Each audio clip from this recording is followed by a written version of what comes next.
This is radioactive. Not enough to put you on the evening news, but radioactive enough to technically set off some sensitive Geiger counters. And it's not just this banana. Every banana you've ever eaten, every smoothie, every slice of banana bread, it all comes with a little dash of radiation. But there's no reason to panic just yet. Let me explain. Bananas contain potassium, good old potassium, the thing you need for muscles, nerves, and all sorts of things that, well, make life livable. But one small part of potassium, about 0.012%, is radioactive. Specifically, it's potassium-40, an isotope with a half-life of 1.25 billion years, which, yes, means this banana will still be mildly radioactive long after we've all turned to dust. If you were to point a Geiger counter at a banana, you'd actually get a little reading. Nothing that will do you any harm, of course. Potassium-40 is pretty harmless as far as radioactive elements go. It emits a bit of beta radiation, which is mostly stopped by the peel, and even if it weren't, beta radiation can be blocked by your skin. So even if you wanted to worry about it, you'd have to really, really try.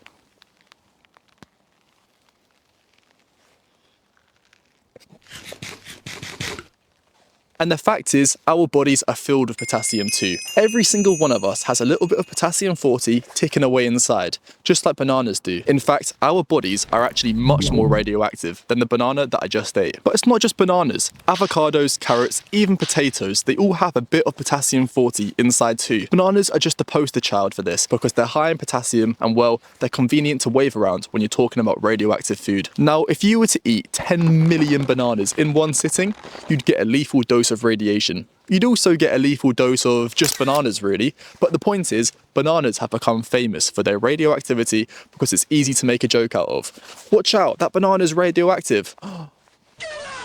This quirky idea of bananas as a radiation benchmark has led to something called the banana equivalent dose. It's a way of measuring radiation exposure using bananas as a unit, because who doesn't want to simplify things with fruit? For instance, if you go through airport security, that X-ray scanner might expose you to about 50 banana equivalent doses, or 50 BED. A flight from New York to LA, that's around 400 bananas worth of radiation. And if you happen to live in a house built on granite, congratulations, you're surrounded by around 100 bananas worth of radiation every single year. It might seem silly, the banana equivalent dose, but it's actually a way to make something abstract a bit more digestible. Of course, if you start bringing this up at the dinner table, you might not get invited back. And there's good reason for all this. See, radiation is just energy. We're constantly surrounded by it. From the sun, from rocks in the ground, from all sorts of sources that are way more intense than a banana. As mentioned, even flying on a plane, an action synonymous with the 21st century, will expose you to significantly more radiation than you get from just munching on some fruit. But here's where it gets really interesting. Our human bodies actually need potassium, including potassium-40.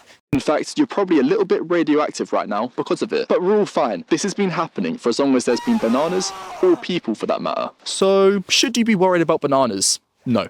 Should you make banana jokes to feel a bit more dangerous? Sure, why not? But at the end of the day, bananas are one of the safest, most radiation-filled foods you'll ever eat. So the next time someone warns you about a radioactive banana, you can tell them, yes it is, and so are you. Cheers to our radioactive snacks. Thanks for watching, and I'll see you next time. In the shop. Oh shit. Imagine I slipped. Did that good? Like I got a banana? Okay, yeah. Oh, yeah, this is the bit where I eat the banana. I messed up the peel. I'll have another bite. Do you want a bite? I'm okay. Yeah, it's good. Oh, yeah. Some cyclists coming past. Right, mate. Go ahead. Just need some tech house.